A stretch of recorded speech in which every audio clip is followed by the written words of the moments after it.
늙어 보이긴 싫은데 갑자기 나이 들어 보여서 고민이신가요?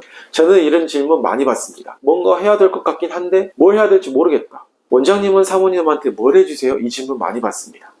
아무래도 원장님이 가족분들한테 하시는 시술은 좀 더 믿을만 하지 않을까 하는 마음에 이런 질문들을 하시는 것 같아요.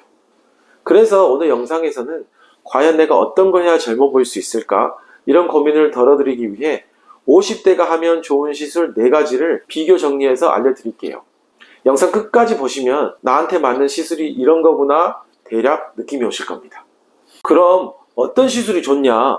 보통은 이 시술은 어디에 좋아요? 이렇게 설명하는 경우가 많은데요. 저는 그보다 먼저 기준점 하나를 확인해 보시는 걸 추천드립니다.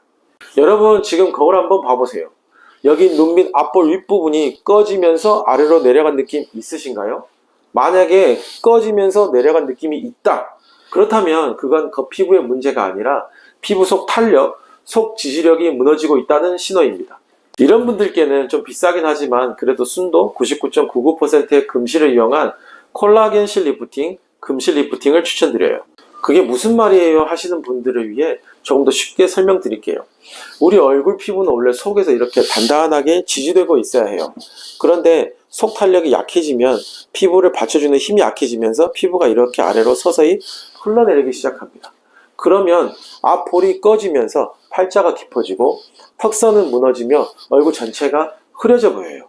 이럴 때는 단순히 이렇게 끌어당기는 방식이 아니라 위에서부터 콜라겐 기둥을 이렇게 심어주는 방식으로 무너지는 속 지지력을 이렇게 다시 세워줘야 합니다. 그래야 팔자 부위도 개선되고 턱선도 또렷해질 수 있어요. 여기만 집중해서는 절대 안 됩니다. 보통 실리프팅 하면 이렇게 위로 잡아당겨주는 거 생각하시잖아요. 근데 금실리프팅은 이렇게 들어 올리는 게 아니고 이렇게 받쳐주는 방식이에요. 제가 저희 집사람한테 시술해 주는 것도 바로 이 금실리프팅입니다. 그런데 나는 앞볼 위 꺼짐은 없는데 아래쪽만 축 처지는 게 고민이에요. 이런 분들은 가장 먼저 울세라 같은 초음파 리프팅 시술을 고려해 보세요. 울세라는 진피 아래 스마스층을 집속형 초음파로 자극해 그 부위를 수축 응고시키는 방식으로 작용하는데요. 이로 인해 피부가 타이트하게 당겨지며 리프팅 효과가 나타납니다. 단 초음파열이 피하 지방까지 영향을 주기 때문에 얼굴 볼륨이 이미 줄어든 분들이나 볼 꺼짐이 걱정되신 분들은 신중하게 결정하셔야 해요. 반면에 얼굴의 윤곽을 바꾸고 싶다기보단 전체적인 피부 상태를 업그레이드 해주고 싶다. 이런 분들께서는 써마지를 추천드려요. 써마지는 고주파를 이용해 진피층을 자극하는 시술로 리프팅보다는 피부결 개선과 잔주름 모공 개선에 효과적이기 때문이죠. 하지만 피부 속 지방이나 속 탄력 저하로 인해 생긴 처짐은 개선이 어렵기 때문에 그 부분은 다른 리프팅 시술과 병행하는 게 더 효과적입니다. 그리고 이미 처짐이 많이 진행된 분들도 계시죠. 이런 분들은 우리가 흔히 알고 있는 실 리프팅, 즉 잡아당기는 실을 쓰셔야 합니다. 물리적으로 얼굴을 끌어당겨주는 방식이기 때문에 즉각적인 리프팅 효과는 볼 수 있어요. 하지만 실이 당긴 방향으로 피부가 몰리면서 한쪽이 더 볼록해 보일 수 있습니다. 물론 시간이 지나면서 자연스러워지긴 하지만 그 시점에 리프팅 효과가 줄어들어 재수술 시점과 겹칠 수 있다는 점 꼭 감안하셔야 합니다. 요즘은 리쥬란, 주베룩 같은 스킨 부스터에 대한 질문도 꽤 많습니다. 이 시술들은 말 그대로 스킨 부스터, 즉 겉피부의 콜라겐 생성을 돕는 주사예요. 그래서 피부결이나 푸석함, 잔주름 개선 이런 문제엔 분명 효과가 있습니다. 하지만 50대처럼 피부 속 지지구조가 약해지기 시작한 시기엔 겉만 개선하는 시술만으로는 아쉬운 점이 많아요. 그래서 저는 속 탄력 회복이 더 시급한 분들에게는 스킨 부스터가 가장 먼저 고려할 시술은 아니다, 이렇게 조언드리고 있습니다.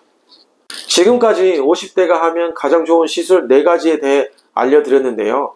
어떤 시술이 내 얼굴과 내 상태에 가장 잘 맞는지 결정하실 때 조금이나마 방향을 잡는 데 도움이 되었길 바랍니다. 그런데 어차피 나이 들면 다 처지는 거 아닌가요? 이렇게 말씀하시는 분도 계세요.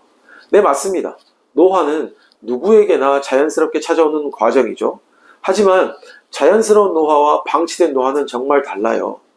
시술은 노화를 멈추는 게 아니라 그 속도를 천천히 늦추고 내 얼굴이 더 건강하고 또렷하게 나이 들 수 있도록 도와주는 도구라고 생각하셔야 합니다. 그리고 이렇게 자신의 얼굴을 가꾸는 일에서 자신감이 생기고 그 자신감이 삶의 활력으로 이어지기 때문에 나이가 들수록 건강관리만큼이나 외모 관리도 중요하다고 할 수 있습니다. 누구에게나 공평하게 찾아오는 게 노화이지만 지금부터라도 관리를 꾸준히 하시면 슬로우 에이징으로 실제 나이보다 10년은 젊어 보이는 얼굴로 살아가실 수 있습니다. 오늘 알려드린 시술들을 참고하셔서 보다 젊고 활기찬 인생 되시길 바랍니다. 감사합니다.